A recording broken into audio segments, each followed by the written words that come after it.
Cube said it's sunrise in the east, but it sets in the west.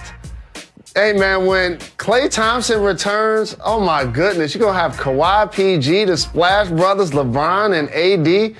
For me, this was all about Steph Curry putting the world on notice, and it is great to see that he's one of the top players in the game.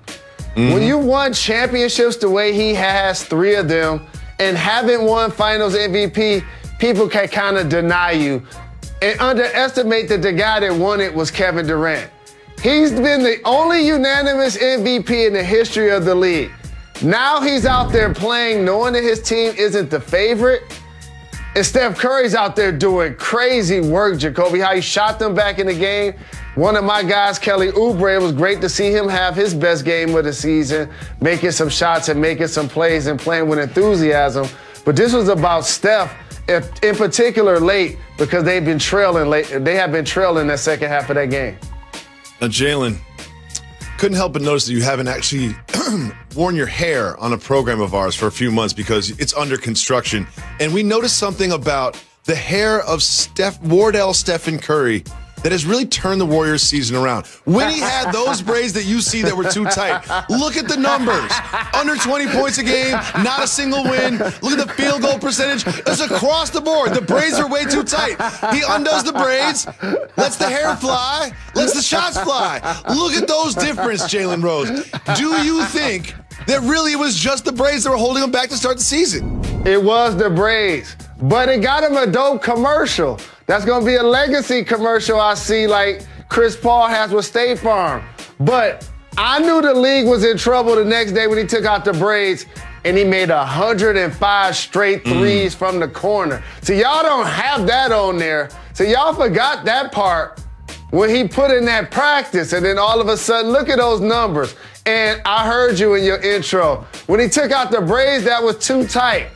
Yeah, dog, he's playing a lot looser now. A lot looser. Well, we're going to move away from basketball to a truly horrific situation in Major League Baseball. I'm David Jacoby. And on the cool check-in. Together we're Jalen Jacoby. What exactly is it that we do, Mr. Anthony Rose? Give the people what they want. Yes, we do. We have the championship duo of AD and LeBron falling short to Steph last night. We also have the man, Ryan Garcia, superstar boxer, joining us later in the show. But we start with one of the best regular season games I've seen in a long time. That was between the new look Nets and the Milwaukee Bucks, a back-and-forth battle that went down to the wire, and it was KD, the Slim Reaper from the top of the key, off a rebound from Harden to ice the victory for the Nets. Jalen, I know you're watching every second of this one. What did you see from the Nets last night? Do you see what I see? Do you hear what I hear? Jacoby, we have must-see TV. Each night, League Pass, Eastern Standard Time. These guys have made themselves the proverbial villain in sports. KD left the Splash Brothers and is returning from an Achilles injury. Put him in the conversations of top player in the game already. James Harden, back-to-back triple-doubles on a new squad. It's a pecking order we got going on in the East, and they did it against the Bucks. They did it against the Bucks. James Harden is putting up elite-level numbers his first couple of games. He really is. He did not quite reach a triple-double, but he was almost at a triple-double last night. It looked so good to see him in that black as the true villains of the NBA creating this super team. I'm not going to overreact to one regular season game in January against the Bucks. Oh, wait, yes, I am. Yes, I am. This is the team to beat in the East. And against these Bucks, who they may meet in the playoffs, perhaps, the Eastern Conference Finals, it's notable to see how they defended Giannis, something that you noticed as well. What did you see about how they went at Giannis on the defensive end? So that's classic mental manipulation. That's not just about Giannis' percentages or his ability or inability to shoot the ball. Because if that was a point guard or a wing, you wouldn't back off of them like that. But based on the geometry of the floor, since Giannis plays a lot of 4 or point center with Lopez in the center, in the corner, now you're basically saying, we want your big man to come down and shoot it from 30 feet each time. And we're going to play those percentages. And so everybody stands back and watches because you know he's going to make all of his dunks. And I remember he made a strong dunk in the first half. I saw the Nets bench in the back like, whatever, dog. You really gonna celebrate like that? I know James Harden was like, yeah, remember I told y'all when I was in Houston that he was just getting dunks? So they're trying to mentally manipulate the back-to-back MVP. So what Giannis needs to do, Jacoby, is continue to play with pace and continue to play with force. If they're gonna give you that space, you occupy it. That's what you do. Yep. If you don't want to walk into a three, then you take up that space and you turn that into a downhill play and or into a pull-up jumper. But you know what else you can do? Dribble handoffs. It can be other action, passes, quick screen aways. So now that Middleton can turn the corner. They tried it with Forbes a couple of times. He just missed the shot. So for the Milwaukee Bucks, there's so many things offensively they can do to take advantage of a team like the Nets that's going to try to force Giannis to shoot all three-pointers. But there are also things he can do as a player to continue to attack and take up that space. And then also make DeAndre Jordan work, who had a double-double, was catching lobs, and ended up being a game-changing player along with Joe Harris for the Nets. DeAndre Jordan shoots 1,000% from the field in like 10 of 12 games thus far. But one thing to note about DeAndre Jordan, you know I love Jared Allen. I'm going to miss him on these Nets, is he played over 37 minutes last night. And I don't know if that is a recipe moving forward night after night after night. Now, one thing I do want to pay attention to is just what James Harden brings to this offense. He is like the sun. He has a gravitational pull towards him. Like, if they just double him, triple him, they leave KD wide open for a dunk. That's Kevin Durant wide open for a dunk. And then at the end of the game, everyone's focused on Harden. That leaves KD, again, one of the best scorers that's ever held a basketball, wide open 4-3. His assisting is just going to go up. That gravitational pull that he brings this offense is going to make those dunks that you saw from DeAndre Jordan, the open threes from Joe Harris, who hit a big one at the end of the game. And I cannot believe this, but Kevin Durant gets left open from defenses. The elephant in the room is actually not that big. He's actually kind of small, and it is a gentleman by the name of Kyrie Irving. We have some new information as to his whereabouts. In just hours, Kyrie Irving is going to play NBA basketball. That's right. He's expected to join Nets practice today, just right in front of a back-to-back, or a doubleheader, I should say, not a back-to-back, against the Cleveland Cavaliers. Sounds like a good backcourt that potentially they could mix it up against. Jalen, what does Kyrie Irving have to do when he steps in this locker room to reestablish himself in this new-look Nets? Well, there's the score of the game and the game of life, and I do want to acknowledge him purchasing a home for the family of George Floyd, Salute. The gentleman who was killed at the knee of an officer in Minnesota for 8 minutes and 46 seconds. For Kyrie to do that, and the charitable things that he's been done have been very notable. As he returns to this basketball team in that locker room, the pieces on the chessboard have changed, Jacoby, because at first he was the lead domino. KD was coming off an Achilles injury, and somebody needed to sign on the dotted line to hold it down and create an incubator for KD to return and be working on building something special. Kyrie signs, KD signs, and then all of a sudden, Kyrie goes out with personal reasons.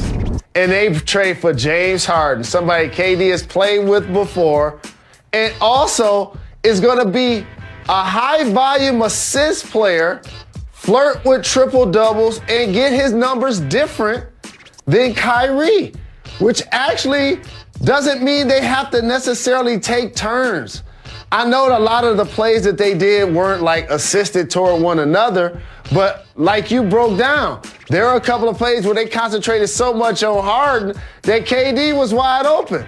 And then KD got a late three also. Kyrie used to having that thing in his hands, Jacoby, and he ain't necessarily used to being a spot-up player or a player that's going to do a lot of cutting. So will they make it work? Absolutely. But it will take a lot of sacrifice. But, man, the Nets are loaded. It is must-see TV. Exactly like you finished. It is must-see TV. I have never been so excited for a Nets-Cavs game than I am for tomorrow night's matchup between those two teams. I will have all the popcorn, and I expect not only this backcourt to show up and show something special, but the Cleveland Cavaliers backcourt has been playing pretty well this year too. Sexland. I'd like to see them play some defense against these two. Now, Jalen, the Nets have a duo that is soon going to be a trio of superstars, but the reaction to the deal and what the energy is like as you try to put everything together as a group. Was very excited, just to have James here. Obviously, letting go of some of the pieces that have been here in the Nets organization for a while, even before I got here. It was going to be hard regardless. It's just the nature of the business. We're all brothers still, so we're just moving on into the next phase of just developing as a team and just building some camaraderie and having fun. Can you shed some light on what the last couple of weeks have been like for you and the time you needed off? There's a lot of family and personal stuff going on, so just want to leave it at that. Otis Livingston, CBS New York. Hey, Kyrie, welcome back. As you look at the makeup of the team and how successful they have been, how do you see yourself fitting back in? Because you had obviously a huge role before, now coupled with James Harden in the mix. Like I said, it's just really exciting, just to be able to play with great players that have, just been here in the league for a while, have been through ups and downs, the peaks and valleys. So, James is aligned with us in terms of just experience, and, adding that to our locker room is going to be great for us. Malika Andrews, ESPN. Hi, Kyrie. I'm wondering if you were aware that you had violated the health and safety protocols and what that process was like for you in coming back and going through that investigation, one. And then secondly, what your communication was like with the team while you were away. Happy to be back. Happy to be around these guys, address the team, address everybody that need to be addressed. Now it's time to move on. Bruce Beck. Health and safety front. I'm sorry, Malika, go ahead. I just was circling back on the health and safety front. Happy to be back. Thank you. Bruce Beck, NBC New York. Kyrie, how supportive have your teammates and the organization been during this time? It's been great. It's been enough support for me to, feel like they have my back. And, that's all I can ask for. The support, not only me, but my family. I'm a hometown kid, so, things hit a little different when, family or personal stuff going on, and that's up to me to handle that as a man. But, yeah, I just take full accountability for my absence with the guys and, just had a conversation with each one of them, and we move on. Christian Winfield, New York Daily News. Hey, Kyrie, just wanted to ask, on a mental, maybe spiritual, emotional, even physical front, is everything okay with you? Greg Logan, Newsday. Kyrie, there was a report yesterday that you had purchased a house for George Floyd's family, which would be obviously a magnificent gesture. Can you confirm that and discuss what went into your thinking on that? It was a team effort. Just want to continue to fulfill our purpose in serving a lot of the underserved communities. Those don't necessarily get, the same attention from just others around. So just trying to do my part. Selfless service, that's all. Alex Schiffer, The Athletic. Hey, Kyrie, welcome back. While you were away, were you able to regularly work out? And if so, did you have access to a gym or was it home workouts? Just what was your conditioning like while you were away? No, it's just at home, man. Just working out. Brian Mahoney, Associated Press. Hey, Kyrie, a lot of stuff has obviously happened in the world the last couple of years. Has anything that's gone on? Any made you change your commitment to basketball at all, minimize the importance of it? It's just a separation between what's going on here, when I'm playing professionally and what's going on out in the world. And if you don't create that distinction, then it's easy to feel the weight of the world while you're going out there and playing. So, I would be lying sitting here and saying I don't feel what's going on in the world, and nor am I paying attention to it.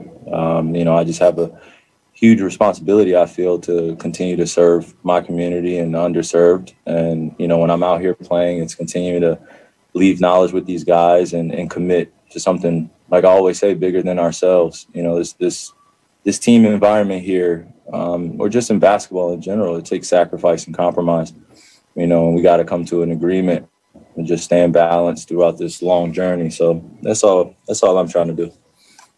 Ian Begley, SNY. Hey, Kyrie, I know that, you said that why you were out was a personal matter and you're just leaving it at that. But I'm just curious, like, for the net fan out there who, was living and dying with you guys and wasn't sure why you were not playing and was frustrated by that, would you have any explanation to that fan? Well, the beautiful thing about that is that I started off as a fanatic and I started off as a fan. I've been invested in this organization since I was a kid, and also now that I'm in this role as a player, there is quite a difference. And, the fans out there, want to apologize to them as well. My commitment has always been to bringing something special to Brooklyn. It wasn't just a championship. It was unity, it was equality. It was just bigger things than just the game itself. It took quite a while and quite a few valleys to get back home initially, So for me, I'm just taking every day, just being grateful, but for the casual or the fanatic, it's part of our culture. And, I'm back. I'm happy to be back. And we got some great pieces and we just move on. And I let my actions and my game speak for itself like I planned on doing, just needed a pause. Barbara Barker, Newsday.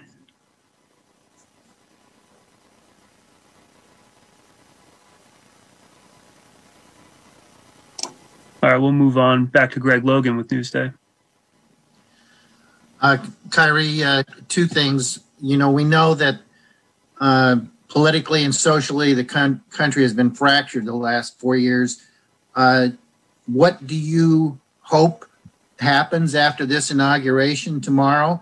And also, secondly, do you feel like you can still find your joy playing basketball? Thing that is pretty interesting in watching when you take a break from everything. There's just so many assumptions about what's going on. And so many people feel like they know me best. And they have no idea who I am, nor what I'm about, or what I stand for, or even attempt to take the time, or even for me to invite them to take the time. So it's a two-way street. And when things become overwhelming in life, you just got to take a step back and realize what's important. And I love to play. It's never been questioned. I've committed myself, when this wasn't even a thing for me. I didn't really care about media, didn't really care about the fandom. All I cared about was just the ethics of the game and being taught the fundamentals. And now that it's become bigger and there's more of a responsibility that I have in this position I'm in, I'm grateful because I'm able to stand on this platform with others alongside of me that have sacrificed and are going through similar things. So I'm not alone in this. And, that's just a big thing about also mental health, just coming in and being balanced with yourself first and then being able to perform. So, with everything going on in the world, politically, socially, like I said, it's hard to ignore. I want to make changes daily. There are so many oppressed communities, so many things going on that are bigger than just a ball going in the rim. So for me, I just, like I said, it's just the balance of it. Of knowing I can delegate my responsibilities off the court to people that I'm surrounded around that are for the fight and are fighting behind the scenes and in front in the lines.